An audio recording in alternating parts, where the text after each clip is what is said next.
Falando sobre a China, Renata, é um dos maiores parceiros comerciais que a gente tem, né? Grande comprador aqui de produtos agrícolas, enfim, carne agora, né, também. Algumas pessoas citam também né, que o socialismo ou comunismo que se tem na China deu certo, mas não conhece a história por trás ali do que acontece na China. O que você tem a dizer sobre isso para nós? Bom, primeiro que assim, o Mao Tse-tung, ele pegou os ensinamentos com Stalin e o que ele fez na China foi um genocídio mesmo. Gosto de usar bastante essa palavra, mas foi um genocídio por meio da fome. Então tem até um livro que chama A Grande Fome Vermelha. E, aliás, a Grande Fome Vermelha é de Holodomor, que foi também do comunismo, mas na Ucrânia, feito por Stalin. Mas tem um livro que chama A Grande Fome de Mao, que, se não me engano, é da Anne Applebaum. E ela conta toda essa história de como foi a implementação do comunismo na China. Só que o Partido Comunista Chinês percebeu que, se ele mantivesse os moldes do socialismo ou comunismo no país, eles iriam ficar na miséria.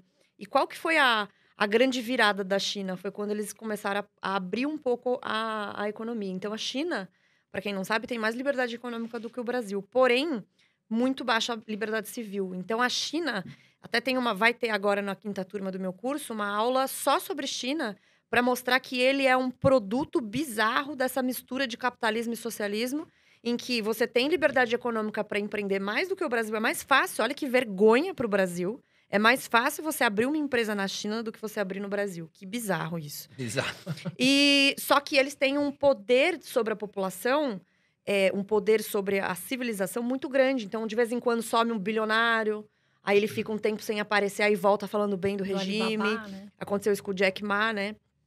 E outros também. Então, eles entenderam como funcionava esse jogo e conseguiram fazer algo que é bem único no mundo, que é essa mistura bem bizarra de capitalismo e socialismo. É a expressão máxima do capitalismo de Estado. Então, aqui no Brasil, a gente não tem capitalismo de livre mercado, tem capitalismo de Estado, que é esse capitalismo muito regulado pelo Estado, com as empresas campeãs nacionais. Você lembra disso na época do PT? Ah, vamos eleger os campeões nacionais. Eike Batista. O Eike não tinha absolutamente nada. As empresas dele não tinham nada, não tinham extraído nada, não tinham feito nada. E ele já era bilionário, mas com grana do BNDES e patrocínio do governo. A mesma coisa com outras empresas, JBS também e tal. Então, o capitalismo de Estado é isso. É quando você tem uma certa liberdade econômica, mas ela é extremamente regulada. Agência reguladora, regulação, burocracia. E a China é isso. É um capitalismo de Estado que conseguiu tirar as pessoas, principalmente do nível, assim, muito baixo de miséria, mas o controle social que eles têm é muito grande sobre as pessoas. E, naturalmente, essa liberdade está diminuindo agora também, mesmo a liberdade econômica, porque isso dá para as pessoas uma perspectiva que o Partido Comunista não quer. Não quer que as pessoas pensem, tenham liberdade para sair e fazer as coisas. Então, eu acho que a expressão máxima de socialismo no mundo hoje é a Coreia do Norte. Eu acho que é a expressão máxima mesmo do que eles conseguiram fazer. E eles só são muito fechados por causa da tecnologia nuclear. Aí falam assim: ah, mas os bilionários estão passeando enquanto tem fome no mundo. Pô, o gordinho da Coreia do Norte tá lá com míssil e jogando míssil perto da costa do Japão. E a população dele, não é da África, não, dele, passando fome. Precisando. Sim. Então, assim, qual que é o critério, né, pra reclamar das coisas? Então, a China é um bicho muito doido, assim, uma maluquice bem grande. E eu acho, aí é um achômetro mesmo, que essa constituição de como a China funciona hoje, ela não vai durar para sempre. Vai ter ou alguma guerra, uma mudança geopolítica mesmo, porque as pessoas começaram a perceber o mal que a China faz na política mundial. Até mesmo a pandemia, se não fosse talvez um país com tanto controle de mídia, de informação, talvez a gente conseguisse ter se preparado mais rápido. Claro, O que contra o o que a Covid, né? exato, o que aconteceu com eles, eles não falaram, eles esconderam os médicos, alguns médicos sumiram, sabe-se lá o que aconteceu com esses médicos. Eles enganaram sobre as informações, distorceram as informações para o OMS, a OMS falando: "Não, mas a informação da China é confiável", e não era. Até hoje tem várias teorias da conspiração que às vezes você fala: "Nossa, isso é muito doido, isso não vai acontecer". E aí vem alguém e fala: "Não, mas eu tenho uns documentos aqui que parecem que pode ter acontecido". Eu não sei, tá, o que aconteceu, se foi fabricado, se não foi, eu não entro nesse mérito, mas o ponto é o esconder a pandemia no começo E a maneira como eles trataram isso em A relação. gente poderia ter fechado as fronteiras mais rápido, Talvez né? a gente tivesse tido uma possibilidade de ter enfrentado isso melhor, né? Eu Se a- acho. se a- é, com- não, é tudo muito estranho, né? A pandemia realmente foi um fenômeno assim que ninguém esperava. Você acha, Renata, que a China tem condições de passar os Estados Unidos economicamente falando? Porque é uma Não. coisa que se discute muito, né? Eu acho que não, por causa dessa característica de repressão.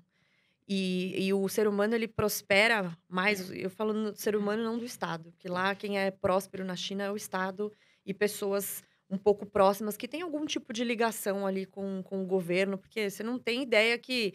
É óbvio que as empresas grandes que funcionam na China não funcionariam se o governo não tivesse dado a permissão e ele não tivesse controle sobre diversos aspectos sociais, civis e econômicos da empresa e tudo que está nela. Mas não acho que vai passar, não. Porém, mesmo os Estados Unidos, que é uma expressão grande de capitalismo, eles não estão mais nas primeiras posições de liberdade econômica, porque também foram cada vez mais cedendo a essa pressão de aumentar o Estado. E hoje eles emitem muita moeda, eles estão nessa essa agenda mais progressista. Então, nenhum país, mesmo que tenha liberdade econômica, tenha sido muito próspero, está imune aos efeitos perniciosos desse aumento do Estado. E um exemplo que eu dou é a Austrália, que é a segunda ou terceira posição do ranking de liberdade econômica, ou seja, muito fácil de empreender, muito simples de tomar decisões, o Estado não fica em cima de você, mas agora está sendo um dos piores países a lidar com o Covid em relação às liberdades civis. Então, as pessoas estão passeando na rua, vem o policial e vê se você está realmente tomando café Nossa. para ficar sem máscara. E chacoalha, assim, o seu negócio, prende pessoas, tipo, senhor de idade, prende, joga no chão. Então, assim, ninguém tá imune, nenhum país está imune a esses efeitos de segurança que eles falam que dão e que, na verdade, é uma imposição e uma redução das liberdades individuais. E o Reagan mesmo falava isso. Até a Ana Paula Henkel, quando vier para o Brasil, acho que é um outro nome legal para vocês convidarem para ela falar sobre Estados Unidos. O Reagan falava, a liberdade está sempre a uma geração de ser extirpada, ela deve ser preservada sempre. E os países que convivem com liberdade há muito tempo, que é o caso da Austrália, tem uma expressão em inglês que não sei traduzir muito bem para português, que é tipo take for granted, ou não leva tão a sério, acha que ela vai estar sempre aí, mas não tem como você achar que a liberdade é uma coisa assim given para você e que ela tá aí para sempre. Você tem que proteger essa liberdade sempre.